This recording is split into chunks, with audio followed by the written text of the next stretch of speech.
Què tal, com esteu? Em fa molta il·lusió poder-vos presentar aquest últim llibre, L'arqueòleg, de Montserrat a Terra Santa perseguint un somni. És la història real d'un monjo de Montserrat que es deia Bonaventura Ubach i que tenia això, aquesta idea, aquesta dèria, aquesta passió, aquest desig de voler contrastar sobre el terreny tot allò que havia llegit en les Sagrades Escriptures, tot allò que passa a la Bíblia. Per tant, vol dir que us porta a través de Terra Santa, de Mesopotàmia, de Babilònia, de Petra, de Síria, d'Alep, passant per mil i una aventures que m'agradaria molt que les poguéssiu viure en primera persona. És el que he procurat fer en aquesta història, en aquesta novel·la, que el que intenta també és fer-vos viure la passió d'un home per aconseguir allò que sempre havia somiat, però que moltes vegades, com bé sabeu, per aconseguir un somni has de passar una sèrie d'entrebancs i acaba sent una autèntica proesa, una autèntica odissea poder-ho aconseguir, perquè tens mil i una persones que et volen fer la vida impossible.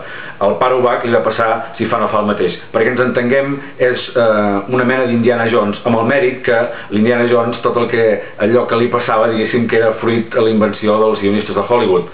El nostre pare Ubach, el nostre arqueòleg intrèpid, li passa de tot. S'ha d'enfrontar amb sheiks, amb tempestes de sorra, amb bandits que li faran veure la padrina. És una aventura amb totes les de la llei, des del principi fins al final, i a més té diverses lectures, no només la bíblica, podríem dir, perquè hi ha referències i passatges bíblics, sinó, i sobretot, és una gran aventura de descoberta de tota una cultura que és, de fet, el bressol de la nostra pròpia civilització. Per tant, us convido a capbussar-vos en la sorra del desert i buscar, com el pare Ubach, més d'un dels tresors que trobareu a les pàgines d'aquest llibre, L'arqueòleg.